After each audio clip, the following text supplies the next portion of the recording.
Yeah, so I want to talk about some work we did, both some, well, slightly older work with, from about 2 years ago with my PhD student Quinten, and together with Norbert Schuch and Frank Verstraete, which is now published.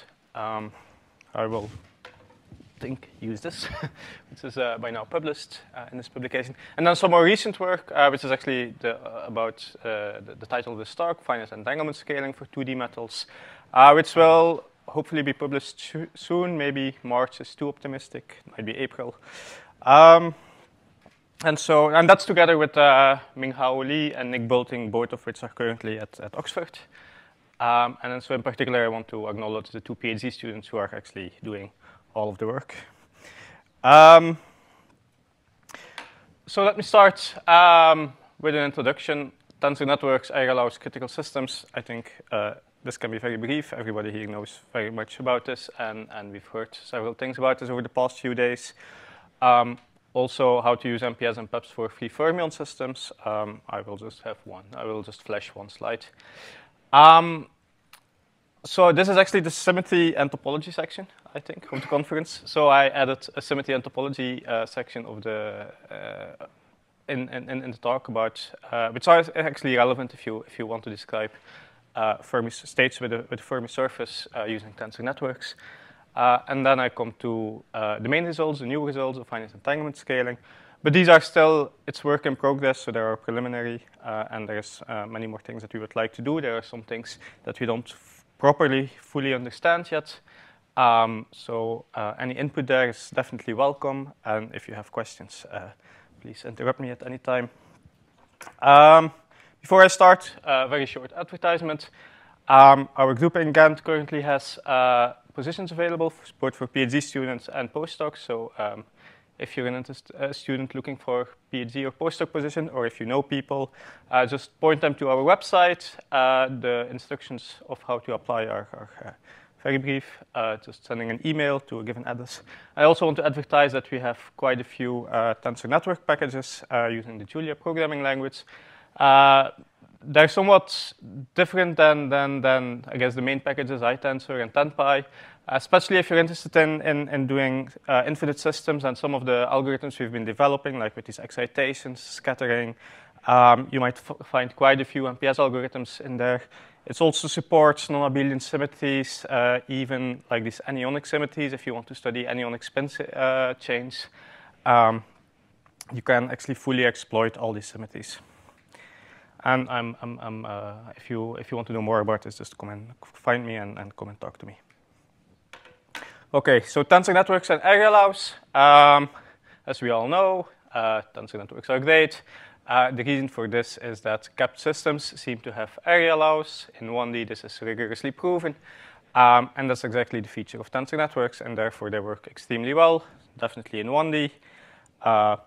Also in 2D, there the rigorous results are, well, there it's known that at least any gapped state which is in the same phase as some kind of RG fixed point, or basically any other state in the same phase, if you can show for one state that it has an area law, all the other states in that same phase will have, in that same gapped phase, will have an area law. And particularly, we know that PEPS can describe all these Levin-Wen string net states, which are supposed to capture all the two-dimensional non-chiral topological order. As Mike also mentioned yesterday, there are certain scale invariant states that PEPS can describe. So PEPS can be critical, can have infinite correlation lengths. Though these are not the typical states that you identify as genuine 2D or quantum critical points. And then there is work about describing chiral states. I guess Norbert is the person to ask about this. And then for critical points in 1D, we know that that's too fast. That critical points in most cases correspond, or the low energy is described by conformal field theory, and therefore, so I was looking for, I have not put it here, but as you all know, there's a logarithmic violation of the area law, so there's a logarithmic scaling with subsystem size of the entanglement. And if you're going to approximate the ground state of a critical system with an MPS, the finite bond dimension, will introduce a finite entanglement, it will introduce a finite correlation length, and then there's some, I am missing some information on the slide because I thought I also had the references here. But anyway, we heard about this, so there is the finite entanglement scaling that you can do and that many people have worked on. So I'm confused. There is something wrong with my slides. I should probably have noticed this in the 10 minutes before. Also here, most of the information is gone. Anyway, not much to do about this right now. If you need to switch to your laptop, we could. Say there was something missing from the slide. Yeah, I don't quite understand. 1 second, I can open it in a different program. Okay. Might be PDF. Switch. Okay.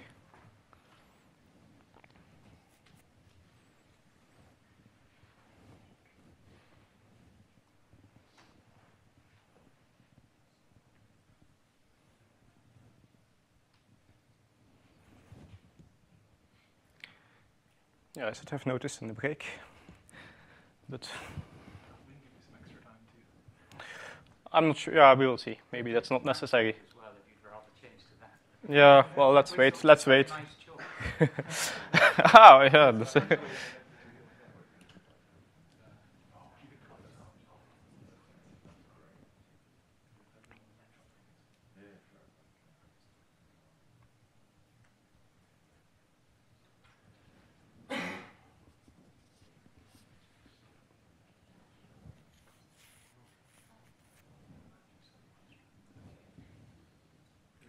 yes. This contains more information indeed. So this was what I was looking for indeed. In 1D, you have this by now very famous scaling of the entanglement entropy. And this correlation length is related, that you get this effective correlation length in the MPS is related to the bond dimension. And this was pointed out in these groundbreaking papers by Luca, by Frank Polman and collaborators. There's earlier work already by Nicino about CTMRG. And then in 2D, actually genuine or most genuine two-dimensional critical points actually don't have this logarithmic violation, or they might have some additive logarithmic correction to the area law. But so their leading behavior of the entanglement is actually also an area law.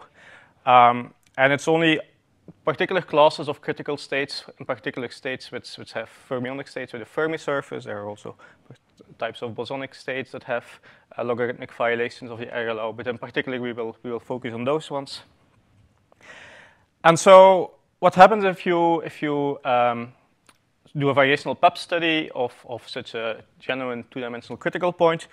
It's still the finite bond dimension is still a relevant perturbation, so you still open a gap, you still get a finite correlation length, and there have indeed been these interesting works on doing finite correlation length scaling. But the idea that this is governed by the entanglement in itself, in those cases is not fully correct, because it's not the entanglement which is the limiting factor in that case. Whereas with the Fermi surfaces, there clearly this is the type of scaling behavior that a finite bond dimension PEPs cannot exactly capture, and in particular, it has been used by this has been used as an argument by certain people to state that PEPs will never be able to capture basically metals, so states with Fermi surfaces. Whereas from basically what happens in 1D with MPS, we might expect that, again, we would be able to capture this behavior in a scaling limit. So fermions definitely don't pose problem for PEPs. There are different formalisms for working with fermions. As I said, well, we can study Fermi surfaces in free fermion systems, and so we will use this to our advantage. So we will restrict to free systems and use Gaussian fermionic PEPs, for which there are also two main competing formalisms. One using covariance matrices, which has I think been pioneered by Christina Kraus and the group with Norbert and Sirac. and also has been used in these chiral states studies. And the other formalism is using Grassmann numbers. Has been, I think, pioneered in this paper, but has also been used by several other people, by Dubai and Reed for chiral states. I think also the next talk about the magic-gate tensor networks of Caroline will be using this.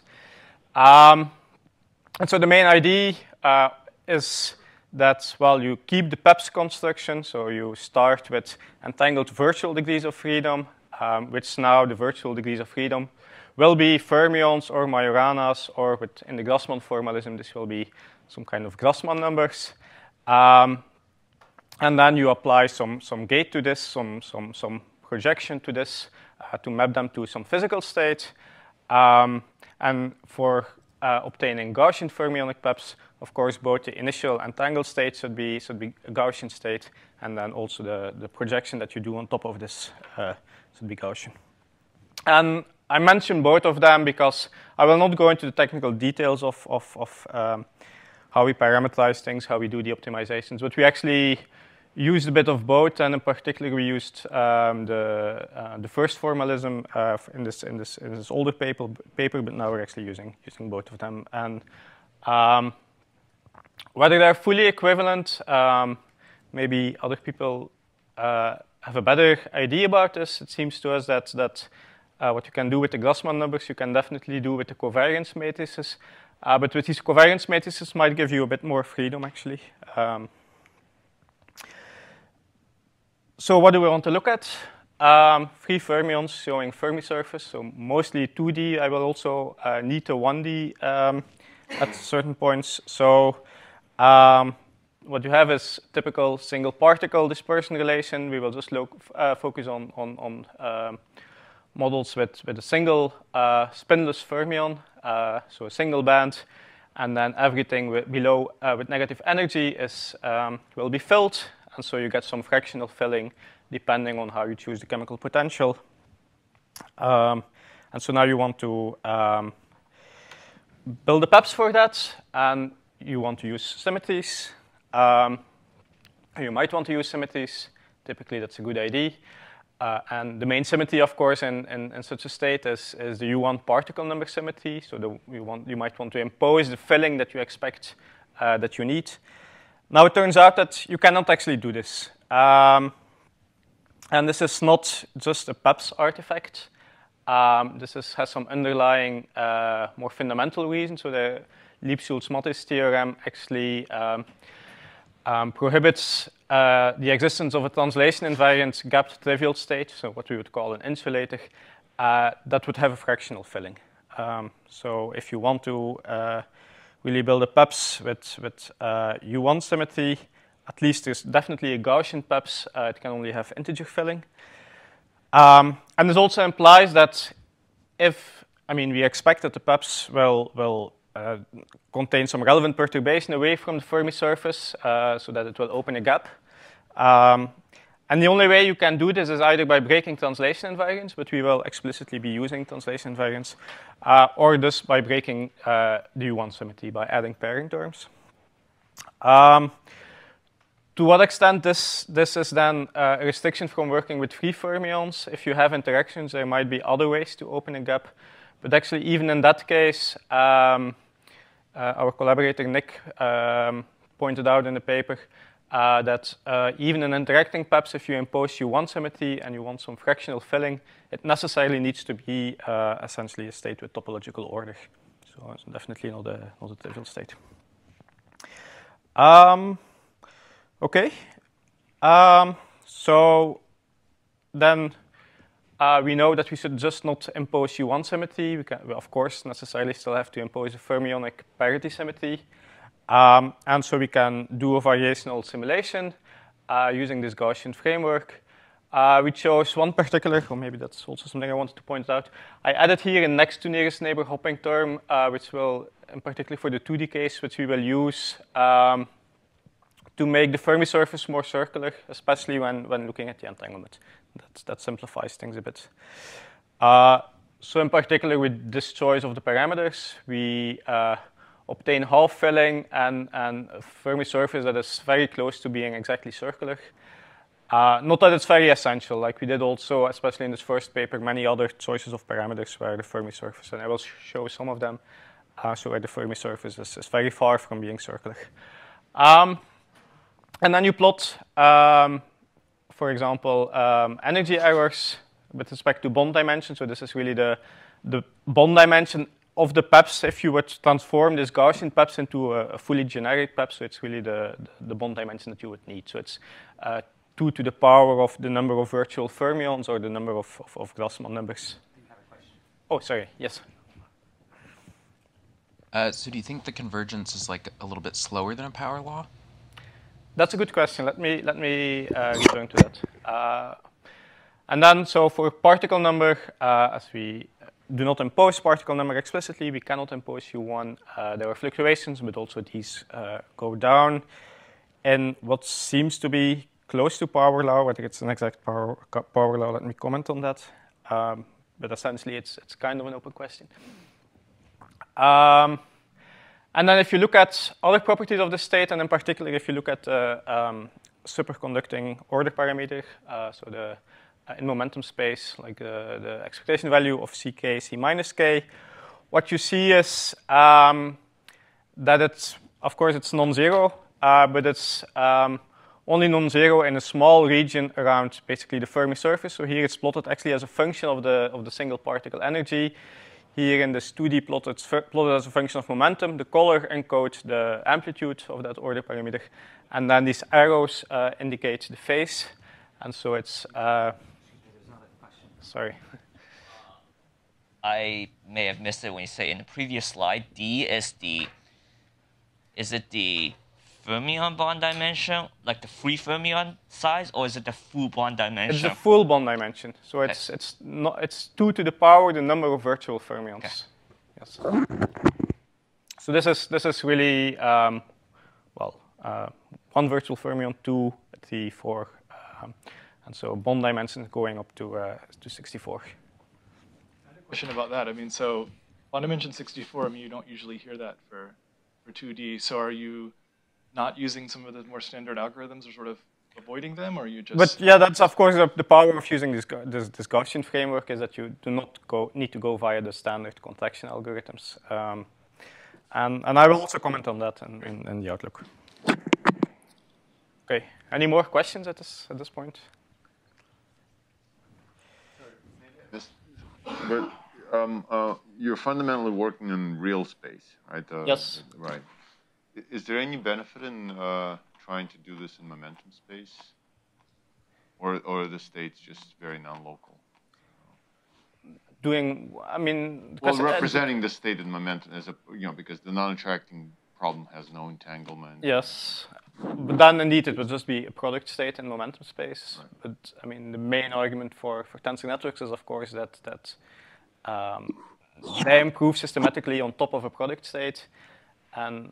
But that makes sense only locality is very important in that, and that you only have in real space. In momentum space, it's a product state for a free system, but as soon as you include interactions, it's all over the place, and there is no reason.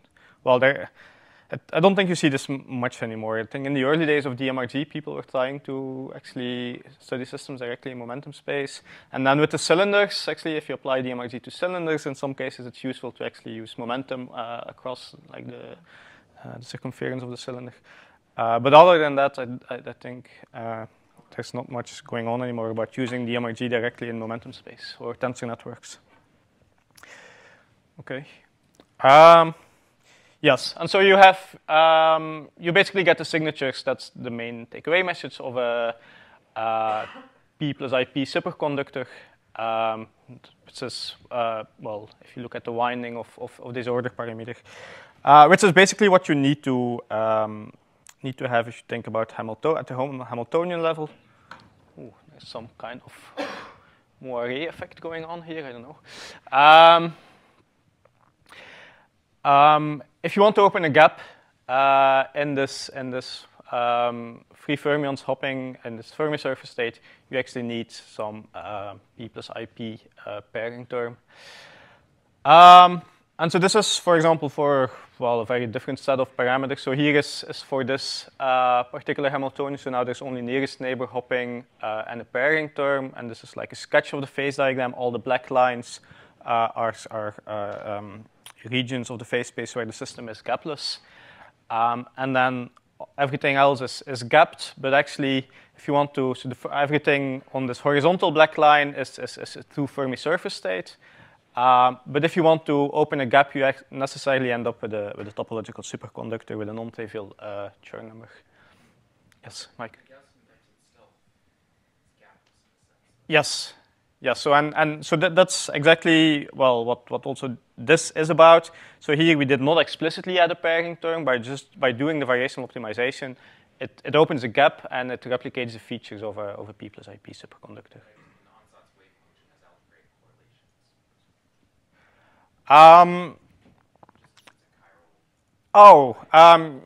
Yes. I think indeed this needs to be the case. But now I'm wondering whether we explicitly looked at this. I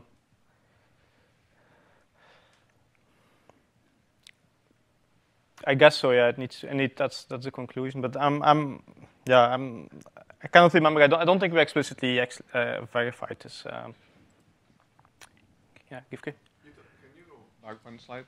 The one with, this is one dimension 64, right? The largest one. So it's 2 to the 6. It's, yeah, but why do you say one dimension? It's 2-dimensional, right?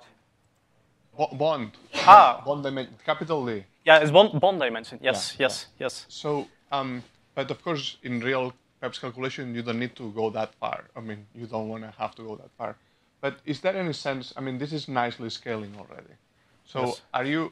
Are we concluding something already at this level that perhaps we can use PEPS in a smaller D regime where we will see already the emergence of Fermi surface physics? Or that's a good question, and one we're looking at right now, and one that I will also get back to indeed. So you will? Okay. Yeah. So there is indeed some reason to believe that this Gaussian formalism, the naive bond dimension that it gives you, is way bigger than what you need. So let me get back to this. Okay, thanks. Okay. I think what I wanted to point out here, but I will not spend too much time on this, is that there are. Aside from the symmetry fact, so that the Lieb-Schultz-Mattos argument, you cannot impose a U1 explicitly, and then the realization that you get some P plus IP superconductivity. There are some additional topological considerations which turn out to be important. So the figure is a bit deformed, but I think the main features are still visible. So this is for a different choice of the parameters, like it's indicated with this red dot here, where you have this kind of Fermi surface. So now I'm actually plotting just the filling, so the in momentum space. And so you see the Fermi surface. You see it's not exactly sharp, which is what you expect. So this will be smoothened. But then there are, so this is using this covariance matrix formalism. And there actually what these numbers are indicating is now the number of virtual degrees of freedom, but these degrees of freedom are actually not full fermions, but Majoranas. So in a sense, 4 here means not that the full PEPS bond dimension would be 2 to the power 4, but actually square root of 2 to the power 4. And so you can also use an odd number of Majoranas, and that's the thing that we currently don't fully understand how to do with the Grassmann formalism. And then what you see is that, so you kind of perfectly replicate the Fermi surface up to the fact that it's a bit smoother, which is what you expect. But then there are some strange artifacts, which kind of seem to depend on how you choose this number of virtual Majoranas. In the case where both of them are even, it seems that here, at momentum pi, there is another filled mode. And then, well, you can see here there's an empty mode, here there's an empty mode, and here those two are empty, and this one is filled again. And this seems to correlate with whether you choose the number of Majoranas even or odd. And indeed, so there's something going on with basically the momenta, the time reversal invariant momenta, so the momenta which equal minus themselves. So in the superconductivity, of course, so you're pairing up modes momentum k and momentum minus k.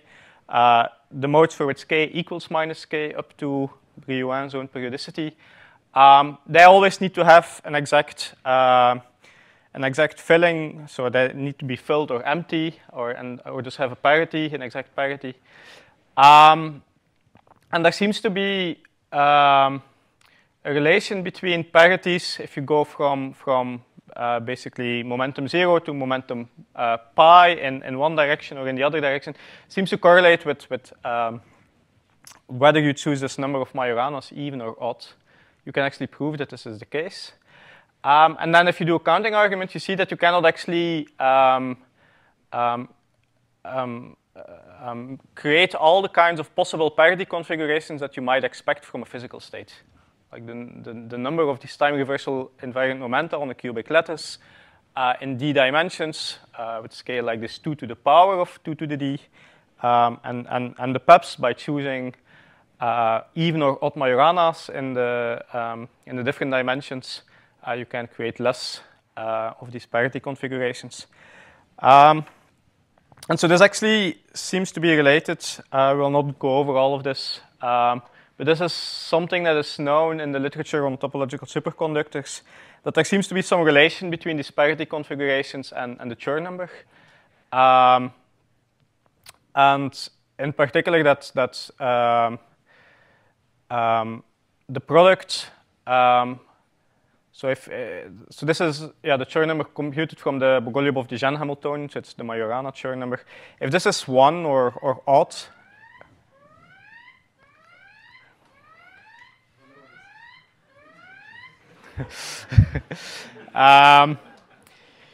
you need to get a -1 here.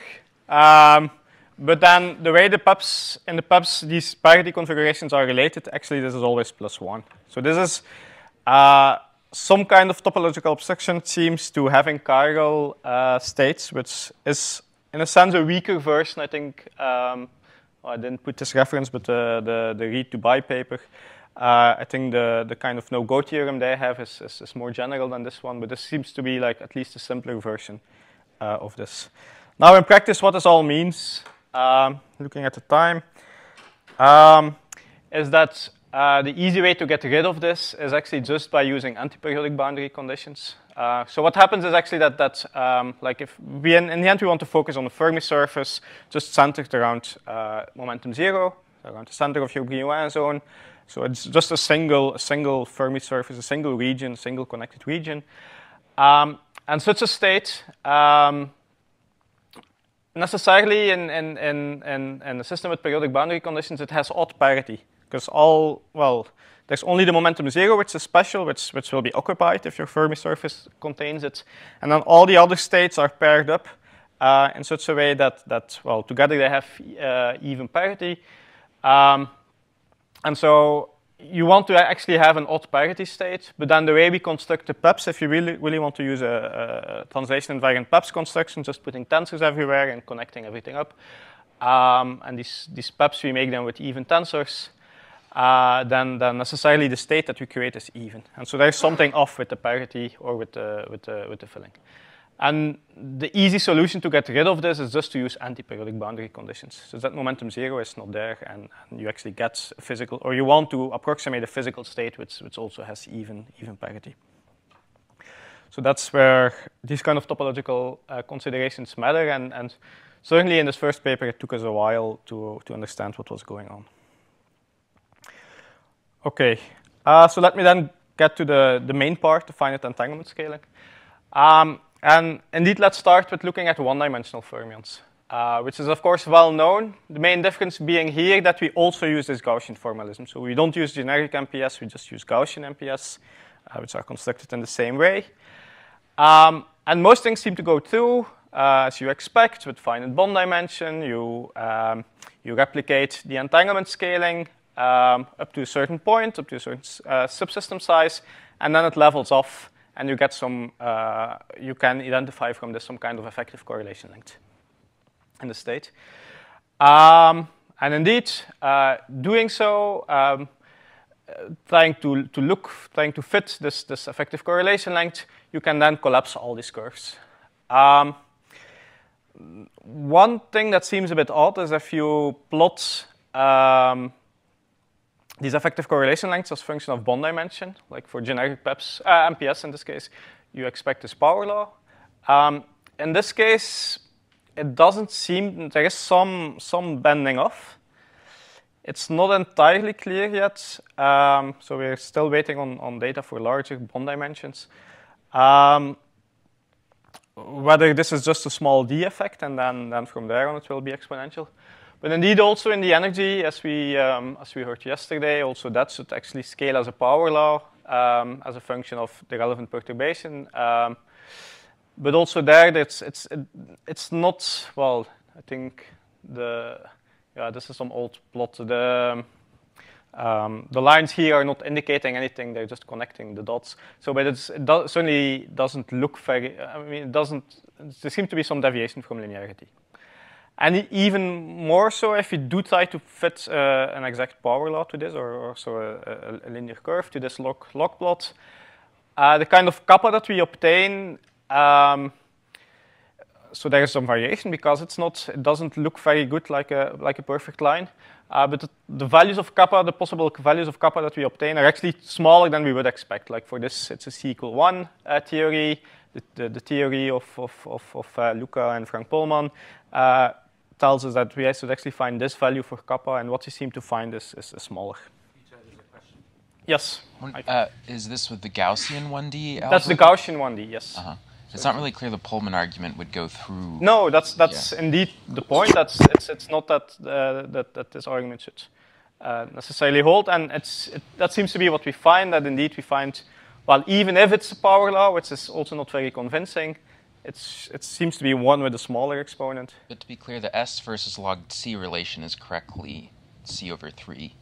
We look. It's periodic boundary conditions, and it's a subsystem with two edges. So it's C/3, yes, not C/6 if you look at half of an open boundary. Sorry, can I just ask? So, are these Gaussian ansatz kind of wave functions? Do they work for interacting fermions as well? In principle, you could use them, yes, and sure, you could do a variation optimization in the same way as you can use a Slater determinant. Is there physics in this kappa, or is this just? It seems like it's doing better than what you expect, right? So that seems like maybe you. I'm wondering if you just added interactions, would this kappa change or not? So let me first answer. Why do you say it's better than what you would expect? Well. Because C is it's shorter. It's worse. Sorry, yeah, it's worse. Sorry, yes, I got it backwards. Thank you. Yes. But still, getting back to the question, like, is this somehow what's the word? Maybe universal. Because I think of it as a Lagrange liquid, right? You're looking at a Lagrange liquid. Yes. And Lagrange liquids are kind of, sort of, they're the same with or without interactions. Yeah. So whether with this Gaussian MPS, so this kind of intersection between Gaussian states and MPS, whether we even expect this. So, well, let me maybe continue. Yeah, I'm still not actually sure about this. So there was also last year this paper that Gaussian matrix product states cannot efficiently describe critical systems by Adrian Franco Rubio and Ignacio Sirac. Where they show that so it's not directly applicable to our situation. What they focus on is a finite system, open boundary conditions, so the typical setting for an MPS. There it's well known from all the work of who was involved with this. Well, certainly building on the work of Hastings, but then Frank and Ignacio, maybe Michael Wolff. That you can actually approximate, if you know that for a state basically the Renyi entropies have a logarithmic scaling in subsystem size, then you can approximate such a state on a finite system with an MPS with basically a constant error, so constant fidelity, where the bond dimension and the bond dimension of the MPS would scale only polynomially with the system size. So that's a bit different than the setting we're typically interested in. If you look at, for example, in infinite systems, where you're only interested in some kind of local error, so not the global fidelity. So, but what they show is that actually this result, this old result, it doesn't hold if you restrict to this Gaussian MPS. And so from an interacting MPS perspective, indeed, this Gaussian MPS is suboptimal. It's using more bond dimension than it would actually need. How to translate their results to basically infer anything about what we're saying today is something we're still thinking about. But to give some more insight into what's going on is for those who... Yes, Roger. So it's suboptimal if you do a comparison of what, like D to D, right? Yes. If you do like processing time on memory, of course it's, it will beat yes. 1D MPS. Definitely, okay. yes. But if you indeed want to encode it then as a generic MPS to do some further, like use it as an initial state, to add something on top of it, what's going on is the following. So if you have a state with n virtual fermions or Grassmann numbers, then naively indeed, or well, just the way to exactly express it as a generic MPS, you need this bond dimension 2 to the power n. But if you then think about the entanglement, so for a Gaussian state, the entanglement to use density matrix or the entanglement Hamiltonian will also be Gaussian, will be a quadratic Hamiltonian. You can diagonalize it, so you can you have some kind of single particle entanglement levels. And then, of course, the full entanglement spectrum is given by the corresponding many-body spectrum of that quadratic operator. And so if you use some kind of, well, this would also have been a capital N, I assume. If you, for example, use some 8 virtual fermions, so this entanglement Hamiltonian, the single particle one has 8 energy levels, and then you can construct the many-body level. The many-body energy levels or entanglement values. And actually what you see is that so you will get 64 levels, but actually where you start making errors, where you start missing, well, where you did your truncation, so you truncated at 8 levels. So where you start missing many-body levels will of course be much sooner than at this 64. In this particular case, where I use this equidistant spectrum that's typically associated with these kind of systems,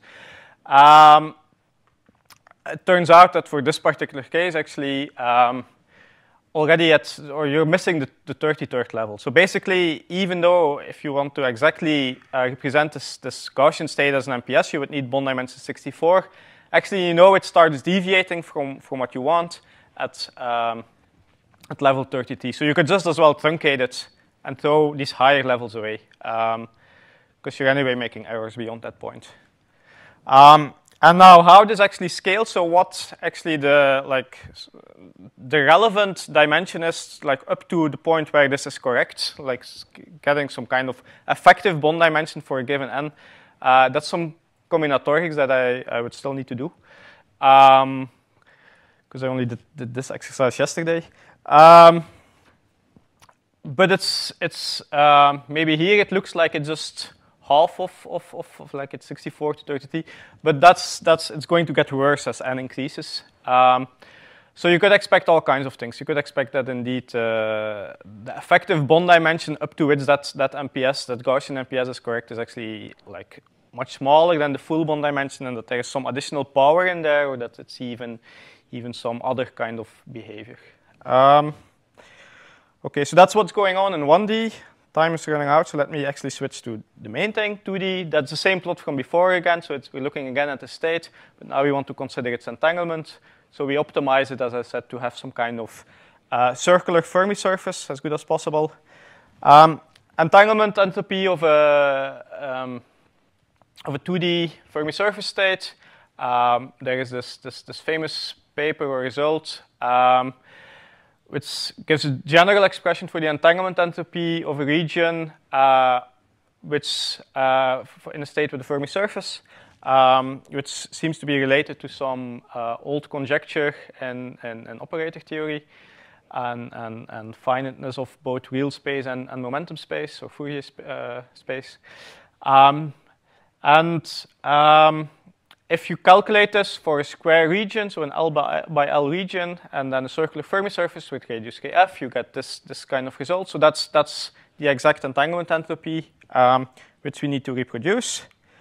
And so if we look at this, if you do this calculation, you see, again, what you kind of expect. You exactly reproduce you very closely reproduce this exact result, and then it levels off and becomes a constant. So note here we've, so it's L log L is a scaling behavior. So we divide it S by L, so you only see the logarithmic.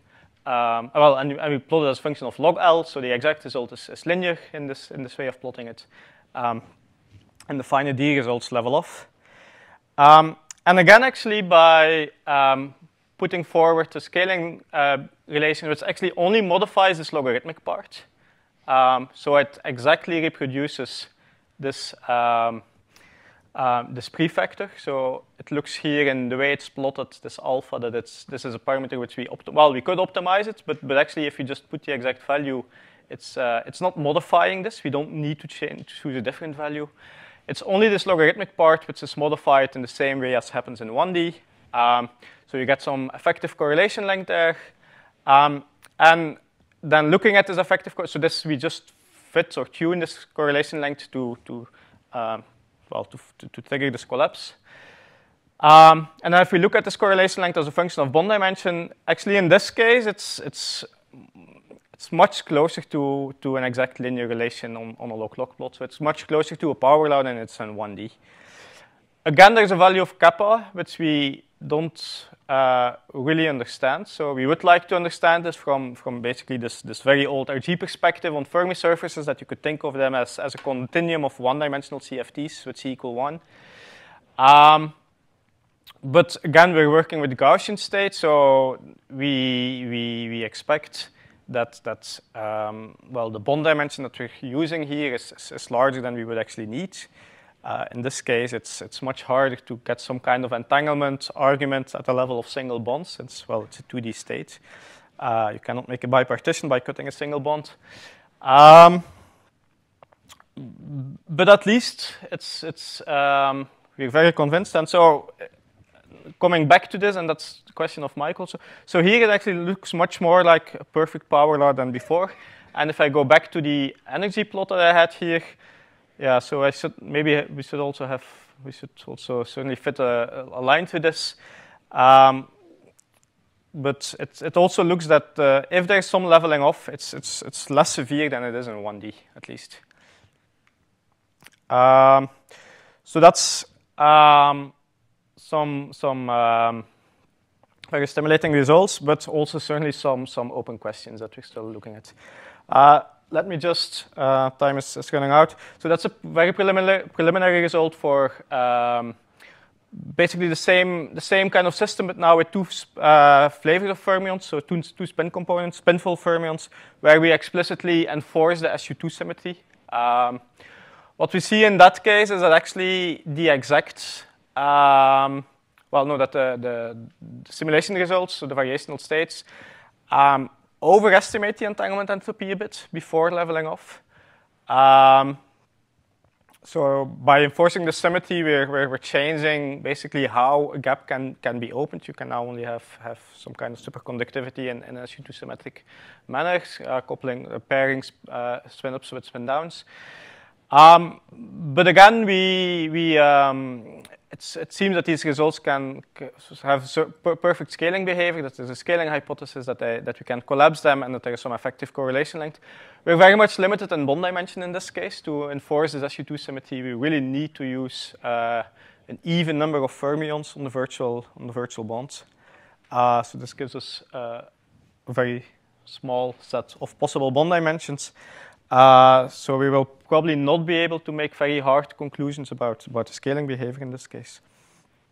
Okay, and that's about it. So the main conclusions, the main takeaway messages is that PAPS certainly can approximate states with Fermi surfaces in some kind of scaling limit.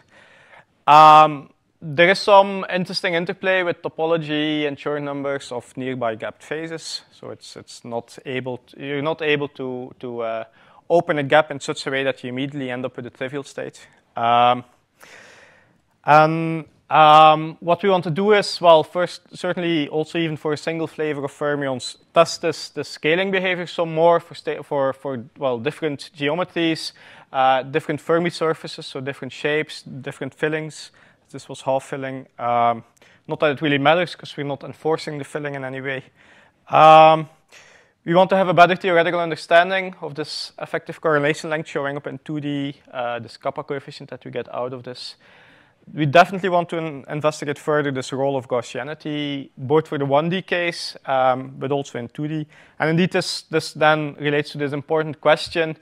If we want to use this result in any way to infer anything about interacting PEPs, or to actually use these states as an initial point for some interacting PEP simulation, can we truncate them? So for MPS, it's clear how you can truncate. But for PEPs, you would like to be able to take the states that we get and not first have to build them, and even then truncating them is also a non-trivial procedure with the PEPs. You can do it variationally, but we don't really want to build this D64 PEPs before using it. So we want to understand whether we can somehow truncate this beforehand using this free fermion structure. And then study the role of interactions, so use this as an initial state for some variational simulation in an interacting calculation, or use it in the context of Gutzwiller projections. So that's about it. Thank you for your attention. Great. Thank you, sir. So I think we have time for perhaps one or two pressing questions. So there's a question there. I'm not sure how pressing it is, but I'm just wondering, what is the reason to use PEPs to represent this covariance matrix rather than just as a big matrix? Sorry, can you repeat that question? Can you represent, like, I don't know, I never work with these sort of questions, but like sort of, why can't you just write down your covariance matrix as a big matrix and then just solve the problem exactly with free fermions? Why we're using PEPs? Yeah. In the first place? Of course, you don't need to use PEPs to study free fermion systems. Just to get insight into what the PEP structure in itself implies for. Okay. There's some where you could then take this, that you couldn't just, like, is this somehow helpful for looking at interacting systems? That's certainly part of the motivation, yes, that you could use this as an initial state.